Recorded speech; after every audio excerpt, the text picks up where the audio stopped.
Act 3. In front of the palace of Menelaus at Sparta.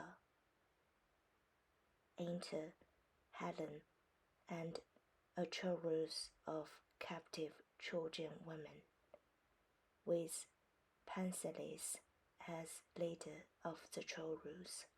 Helen, the much admired, the much maligned.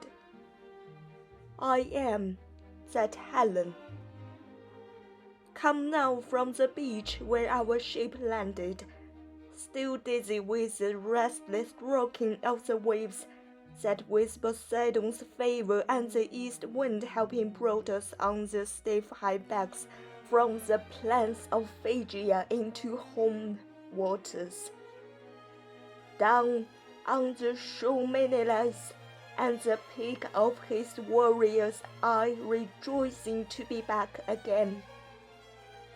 But I address myself to this great house and bid it welcome me, the house that after his return King Darius, my father, built not far from the slope of Pallas Hill and fitted out more splendidly than any house in Sparta. So I remember it from childhood, when I played here happily with my sister Clytemnestra, and with Castor and Pollux too. I greet you now, you brazen double entrance doors that stood wide open once invitedly on a festive day, and Menelaus, my shining bridegroom, choosing among many, came in to meet me, open again for me, that I may deliver an urgent message from the king as befits the wife.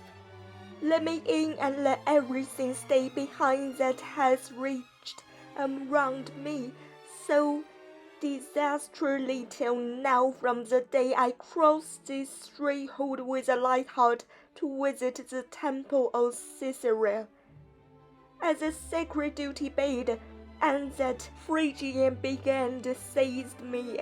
Much has happened that people far and wide love to relate, but she of whom the story and the legend grew has little joy to hear. Do not make light, O noble lady, of the honor, the great good fortune, the supreme gift that is yours and yours alone. It is beauty, beauty that transcends everything. A hero's name precedes his coming, hence his pride. But before all compelling beauty, the stubbornest of heroes humbles his mind. Enough. I came here on shipboard with my husband, and now am set to his city ahead of him. But what he intends to do I cannot guess. Come here. Am I his wife? Am I his queen? Or am I to be a sacrifice to his royal grief and the long-endured misfortunes of the Greeks? I am a captive, whether a prisoner or not I cannot say. Truly the immortals gave me a Doubles name and a Doubles fate as companions of my beauty. They even here, on this threshold, stand dark and threatening at my side. In the whole ship Menelaus seldom gazed at me and never said a heartening word, but sat facing me as if he was planning evil. Then when we were in the mouth of the Eurotas, and our front ship's prows had hardly touched the beach, he commanded, as if God inspired, "Let my men disembark in due order. I will muster them in their ranks along the shore. But you must proceed up the luxuriant banks of the Eurotas, guiding your horses through the lost meadows, until you came to the plain once rich in crops and beautiful still, where Lansdowne stands ringed by solemn mountains. Go into the high-towered palace and inspect the servants I left there and the shred old housekeeper. Let us show you the treasures your father handed on a rich array that I have added to continually in war and peace. You'll find everything in order. It is a ruler's privilege to come back and find the house exactly as he left it, seeing that the servant has no authority to utter anything. Refresh your eyes and your heart with the sight of these ever-increasing treasures. You'll find them there, beautiful chains and ornate crowns in their pride and their concert. Go in and challenge them. They'll quickly gather the forces, but I should love to see beauty contesting with gold and pearls. Then there came a further command from our Lord, and Master, when you've gone over everything in proper order, take as many troubles as you think necessary, and take such over vessels of one sort or another as are needed in fulfilling the sacred ritual. Kettles, bottles, and shallow basins bring 2 jugs of the purest water from the sacred spring. Also, have ready dry kindling wood that quickly ignites, and finally a knife well sharpened. All the rest I leave to your care. This is what he said, and he hurried me off. But he said nothing of the living thing he means to sacrifice in honor of the Olympians. This has an ominous look, but I pay no heed and leave it on the lap of the high gods, who do what seems good to them, whether men approve of it or disapprove. We mortals, we endure it many a time. A man has raised his heavy axe over the consecrated beast's neck, bowed to earth, and could not bring it down, because an enemy came upon him, or some god intervened and prevented him. What is to happen, thinking will never tell you. Proceed, Queen, with an easy mind. Good and ill comes to us unexpectedly. Even when foretold, we don't believe it. Didn't Troy burn? Were we not faced with death, shameful death? And yet here we are, with you, you joyful servants, seeing the dazzling sun in the sky, and you, the fairest thing on earth, our gracious mistress, making us happy. Be that as it may, whatever awaits us, it is for me now to go up without delay into the palace that I have not seen for years, and longed for so much I nearly drift away. There it is again before my eyes. Almost unbelievably, my feet won't carry me up the high steps as confidently as when I skipped up them as a child. Off. Come, sisters, unfortunate captives that you are, throw grief aside and share your mistress' happiness. Share Helen's happiness at coming back again to her father's house, more assured in her return, because so long delayed. Praise the gods who restore such happiness and grant such homecomings. He who is liberated rises as with wings over what is harshest, while the captive years and exhausts himself with arms outstretched about his prison's battlements. But God took hold of her when she was far away, and brought her back from ruined Troy to the old home now newly restored, where after endless joy and pain she can revive her memories of early years. As leader of the chorus, sisters, stop your joyful singing now, and turn your eyes to the great door. What do I see? Is that not the queen hurrying back in alarm? What is it, queen? What can it be that has shaken you so in your own precincts, where you expect a welcome? You cannot hide it. I see it written on your brow. Anger, writer's anger, struggling with surprise. Who has left the double door open? She is disturbed. The common fears of men are not for Zeus's daughter, and terror's fleeting finger never touches her. But the horror that has risen out of primal darkness since the beginning of the world and still comes in many shapes, like fairy clouds rolling up from the volcano, can daunt the heart even of a hero. And thus the infernal gods has cruelly marked my entry into the house today, so that I could gladly turn my back on this slothful stronghold and leave it like a parting guest. But no, I've come out into the daylight, Father. You shall not drive me your powers, whoever you are. The house must now be purified, then fire can burn in the hearth and welcome the husband and the wife. Tell us, lady, what has happened? Where are your faithful servants who honor you? Tell us. You shall see with your own eyes what I have seen, unless old night has already swallowed this creation back into its dark womb. But to let you know, I'll put it into words.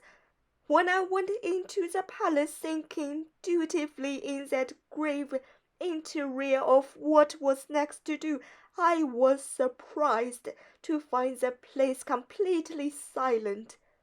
Not a sign or sound of people bustling about doing this and that, no servants, no housekeeper to say the usual word of welcome to a stranger. But when I approached the heath, I saw a tall woman with her head covered, sitting by the dying ashes, more in the sinking posture than a sleeping. I ordered her to go back to work, assuming she was the housekeeper my husband had left in charge during his absence. But there she sat, covered and motionless as before. Then, when I rebuked her, she raised her right arm as if to dismiss me from the house. Wide open I turned from her in anger and hastened towards the steps leading to the bedchamber and the treasure room beside it. But she sprang quickly to her feet and blocked my way, and now I could see how tall and gaunt she was, with horror bloodshot eyes, and curious build disturbing to behold. I'm talking to the wind, words always fail to bring a figure back to life.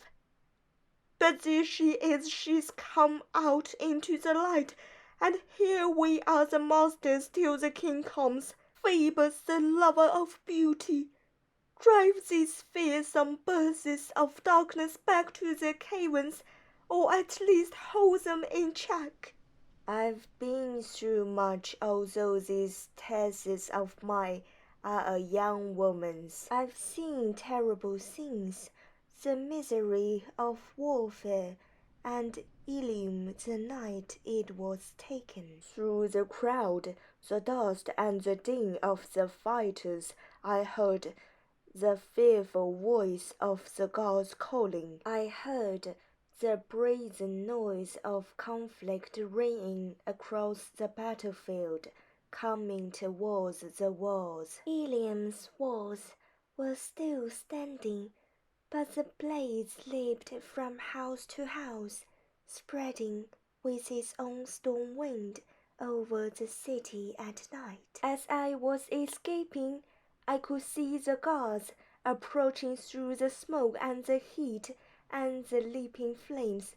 In dreadful anger, marvelous giant figures crossing the fiery gloom. Did I see all this confusion, or did I imagine it in my terror? I shall never know, but I know for sure that I'm seeing this horror before my eyes. I could touch it with my hands, but that for sheer dread I dare not. Which of Forky's daughters are you? You make me think of them. Are you perhaps one of the grey, sharing a single eye and a single tooth? Do you dare, you horror, to expose yourself to the expert eye of Phoebus side by side with beauty? But come out. After all, Phoebus doesn't see ugliness any more than he ever sees her shadow. But it is the sad fate of us mortals to endure the torture all lovers of beauty feel at sight of the despicable and the eternally damned. Listen then. If you defy us, you shall hear curses, threats, and curses unlimited from the lips of those happy ones whom the gods has shaped. It's an old saying, old but as true as ever, that modesty and beauty never join hands and walk the green world together. There's an old hostility between them so deep-seated that if they ever meet, no matter where, they turn their backs on one another and hurry away.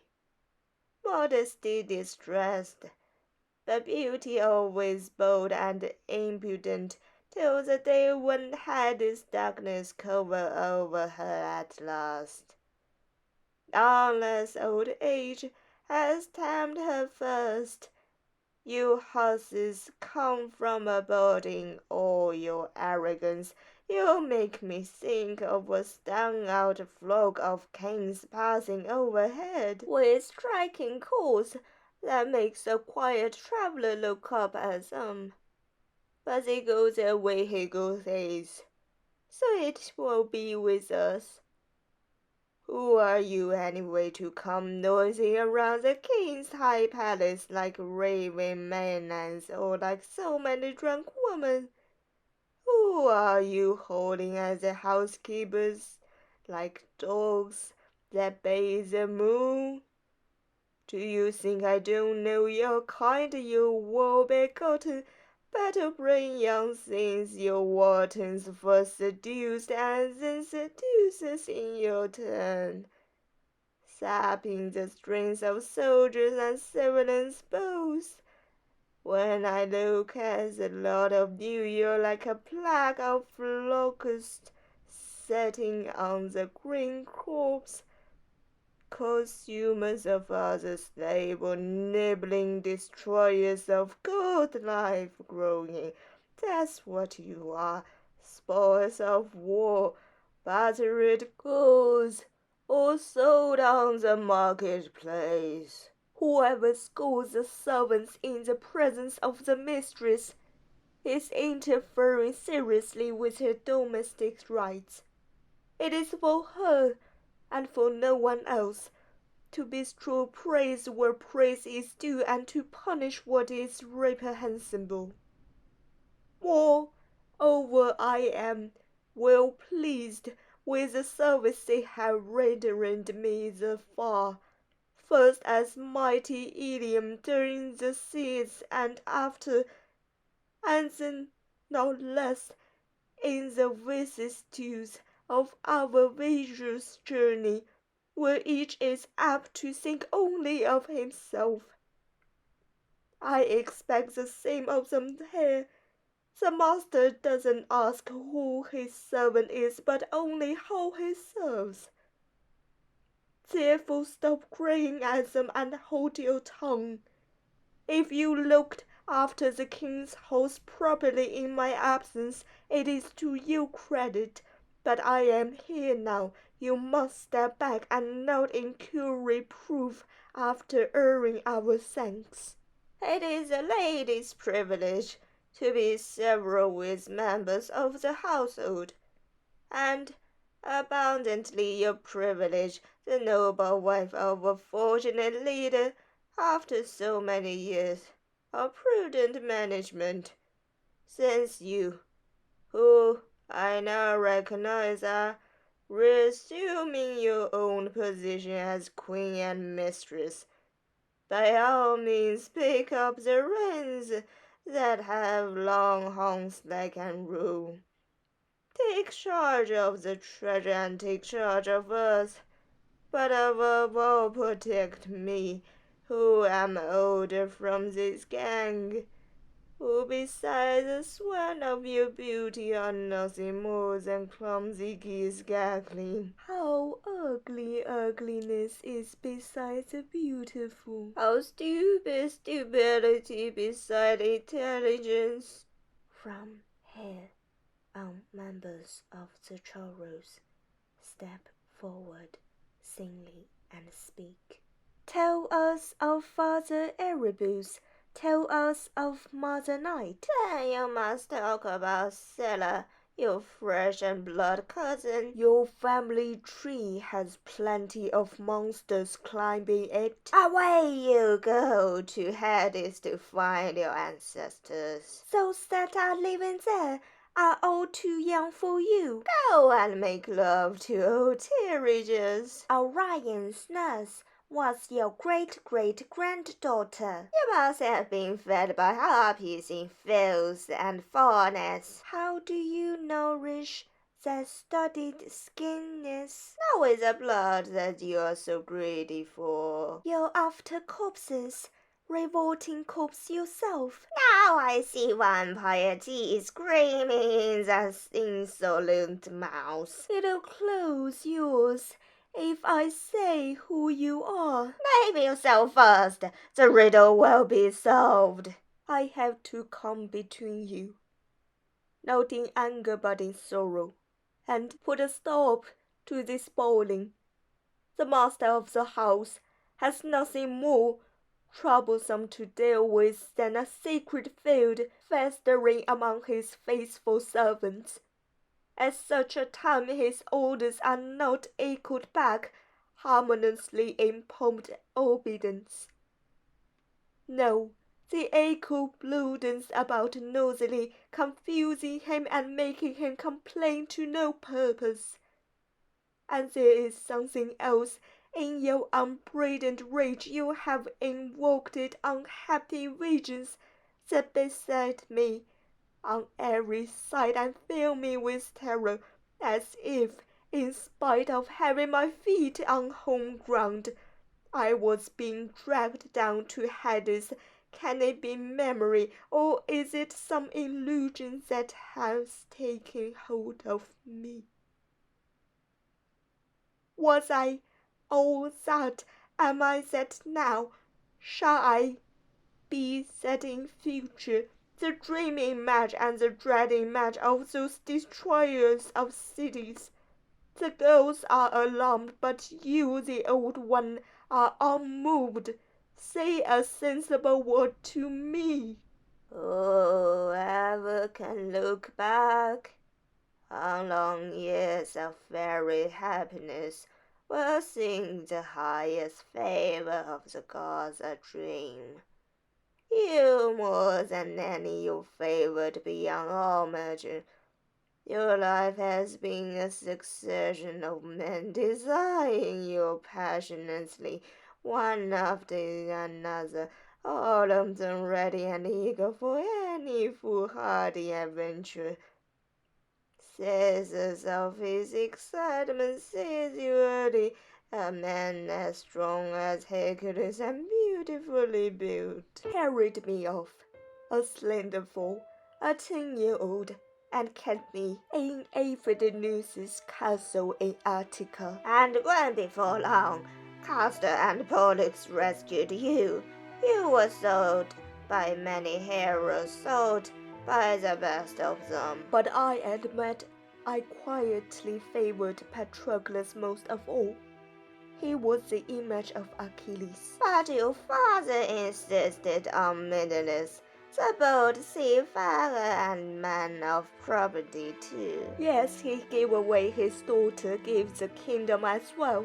Hermione was born of the marriage. But when he was far away in Crete, circling an inheritance, and you were alone, there came to you too handsome a visitor. But why? Recall the time I spent half widowed and all the cruel misfortunes that came of it. And the journey of his brought me into captivity and into slavery. Oh, slavery, me, a freeborn Cretan woman. He sent you here at once as housekeeper, entrusting a great deal to you, the palace and the treasures so boldly acquired. The palace you deserted for the towers of Ilium and the never exhausted joys of love. Speak not of the joys. Open my head was poured an infinitude of bitter suffering. But they say you were seen twofold in Ilium and in Egypt. Don't add confusion to a mind distraught. Even now, I don't know which I am. And they say Achilles came up from the underworld and was with you passionately after loving you earlier, contrary to fate's decree. I joined him. Phantom with phantom, it was a dream. As the words say, I'm losing myself and becoming a phantom again. She falls into the arms of the half-Troros. Silence, silence, you ill-favored, ill-spoken creature. What sounds are these, coming up from that soul gullet, past those loathsome lips and the one tooth? Malevolence in friendly girths, a wolf in sheep's clothing, is far more to be feared than the jaws of the three-headed hound. Apprehensively we stand and watch and ask, when and where will it strike, this lurking monster of malice? And now, instead of preferring the few gentle, leisure-giving words of comfort, you stir up all that was worst in the past and little that was good, darkening the bright light of today and the glimmer of hope for the future. Silence, silence! Let the queen's spirit, now ready to take flight, not lose its hold on the fairest form under the sun. Helen has recovered and stands again in the center. Come, come clear of fleeting clouds. You sun that lights our day, lovely enough you were when wild. But now your brilliance dazzles, how the world unfolds before you yourself can see. Ugly they say I am, but beauty I quickly recognize. Coming round from the swoon that seized me, my steps are so shaky, all my bones so utterly weary, rest would be welcome. Suddenly faced with dangers, however, we have to be ready, all men must, but a queen more than others, standing there before us now in all your grandeur. Your beauty, your look is commanding. Tell us and speak. What is your command? After this impudent altercation, amends must be made. Quick then, prepare a sacrifice, as the king ordered. Everything's there in the house. Bowl, tribute, and axe. All that is needed for sprinkling and purifying. Name, only the victim. The king never said. Never said. Oh, the pity of it. Why the pity? Why do you care? Queen, he means you. Me. And these here. Misery, misery. The axe is for you. Dreadful for me, but I feared as much. Inevitable, it seems to me. And what about us? She will die a noble death, but you will twitched and dangle one after another from the roof tree, like throstles in a snail. Helen and Charles, astonished and terrified, insignificant grouping. You ghosts! There you stand like dummies, dreading to leave the daylight that isn't yours. Men and ghosts alike are as loath as you to see the last of the sun in its splendor. But the time comes, and there's no stopping it. They all know it, few of them like it. Enough, you're done for it. So now to the work in hand. She claps her hands, whereupon mummied dwarfs appear at the door and quickly carry out their orders. Come along, you dingy-podgy creatures. There's mischief here to do, as much as you could wish. Pull the gold hold altar in its place, light the shining axe on its silver edge, fill the water jugs. There'll be black and filthy blood enough to wash away. Lay the rich carpet here in the sand for the royal victim to kneel on, and then be wrapped in and buried with dignity, headless though she be.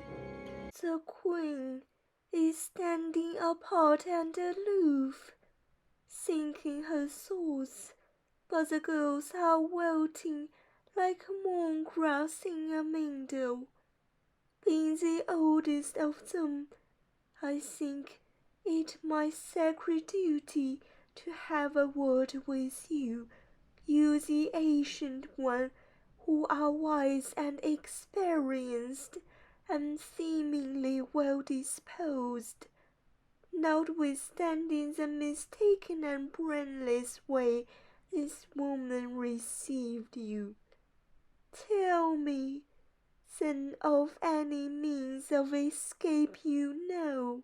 The answer is easy. It depends on the queen and her alone, whether her life should be saved and your lives too. True, in as extras, but resolution is called for now, and the speediest possible. Most venerable of the fates, wisest of Siblings, stay your golden stress and save our lives. Already we feel our limbs hanging, swaying wretchedly, when we'd sooner be dancing with them and then resting in our lovers' arms. Leave them to their panic. I feel no fear at all. I feel only the pain. But if you offer a way of escape, you have our gratitude. I know the wise and circumspect can often make the impossible possible.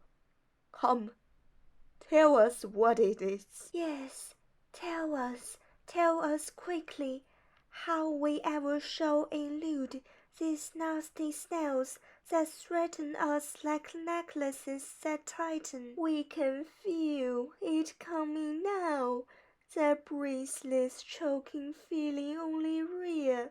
The Mother Goddess can protect us from in mercy. Have you the patience to hear my story quietly? There's much to tell. It can't be told in a minute.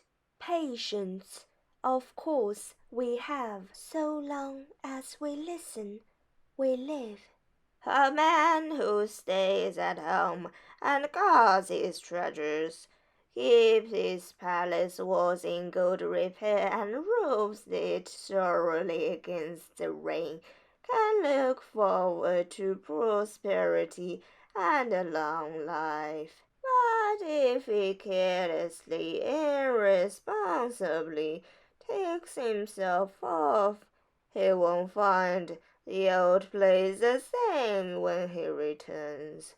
He may even find it destroyed. What is the point of this sentence you say now? Stirring unhappy thoughts, say what you have to say. No reproach is intended. I'm speaking of what has happened. Meaningless, roam the sea from bay to bay as a pirate, riding island or mainland as he chooses, and bringing the booty home satisfied up here indoors. 10 long years he spent at Ilium. How many years on his way home I cannot say. But how is it now, with this great house and eastern obtiteries?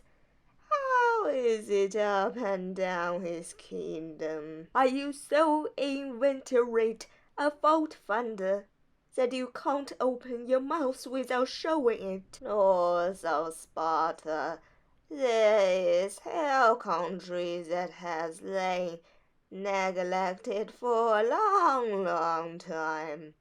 The Tacitus range stands behind it, where our Eurotas has its source a merry brook at first, and now this broad stream flowing down the valley with its red beds, as is once of yours.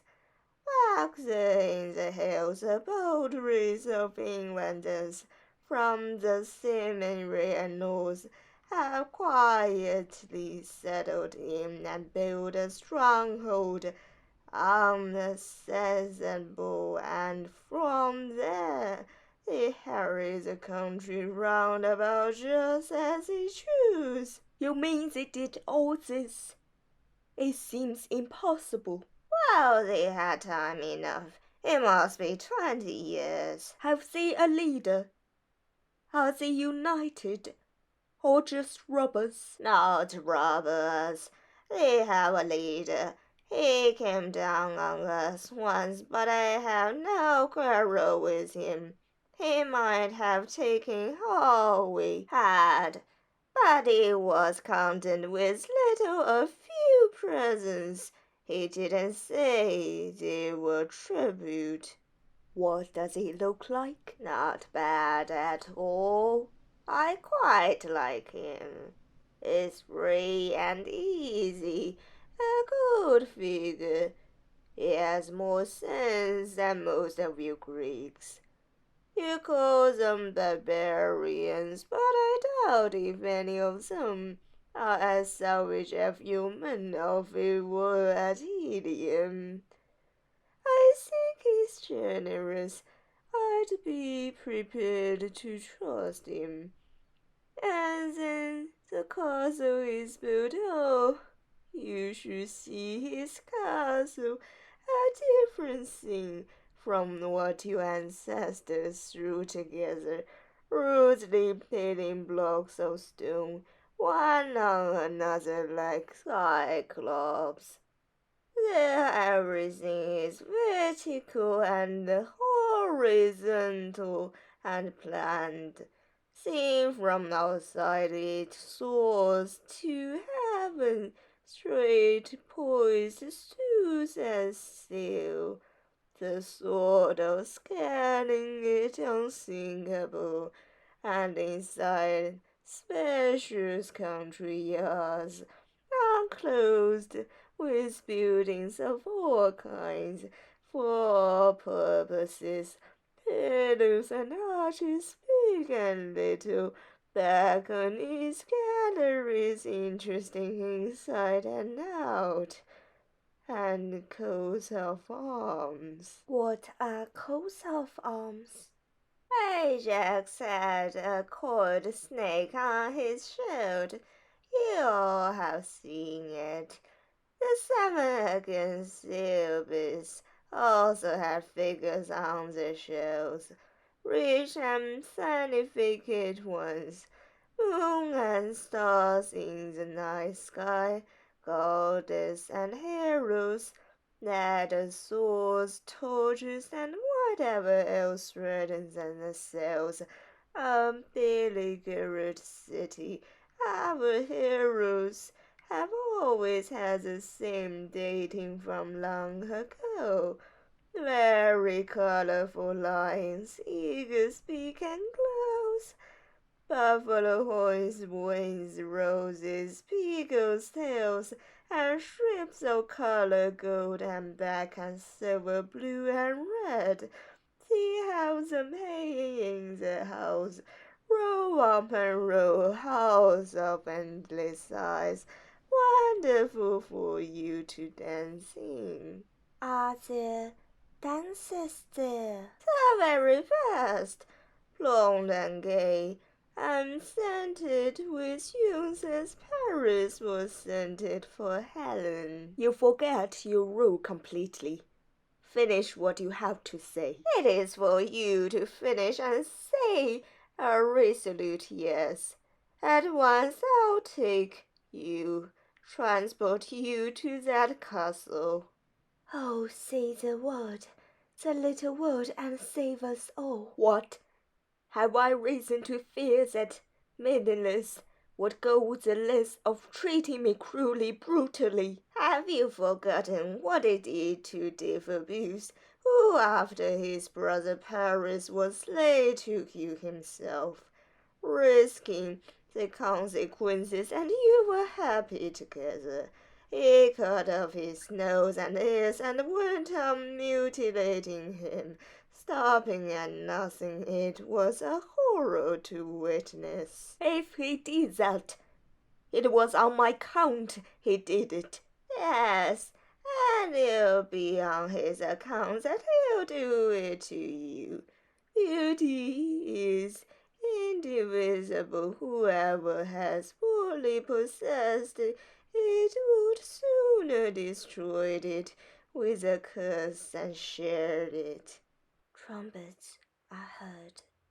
The troll rose is started. Note how the blare of the trumpets tears your ears and tears your very insides.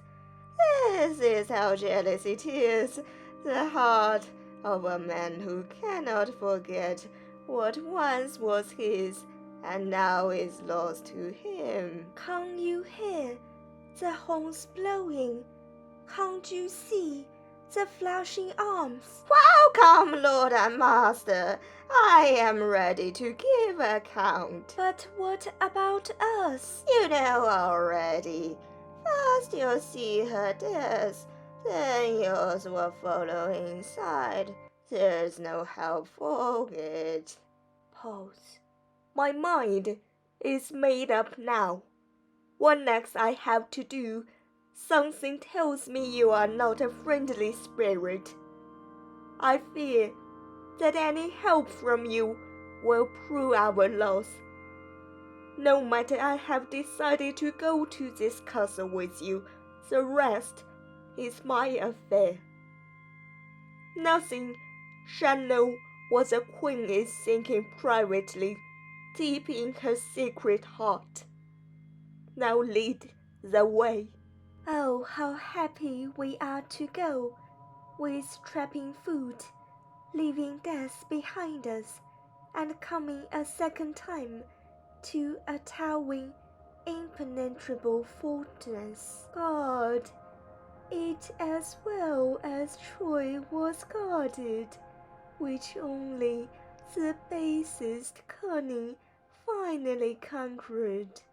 Clouds spread, veiling the background, and near objects too, But sister, what is this? Look about you. Wasn't the weather bright? And now mists are striking up from sacred erotas. The beautiful rushing shore is blotted out, and the swans too, that were swimming together so freely, gently, proudly. But I can hear them calling. It must be that calling, a harsh, distant call, foretelling death, they say. Oh, what if instead of the promised rescue it says, we shall perish, we with our lovely long white swan necks, and our swan begotten mistress too. The mist has covered everything. We can't see one another. Whatever is happening, are we walking or are we floating, barely touching the ground? Can you see anything? Can that be Hermes, hovering in front with his golden staff, bidding us return to Hades, that green, cheerless place, filled and overfilled with intangible forms, and eternally empty? Yes, the mist is suddenly lifting on a gloomy sense. Walls dark gray, dark brown, starkly confronting us, blocking the view. Is it a courtyard? Is it a deep pit? Dreadful in any case. Sisters, we are captives again, as captive as ever.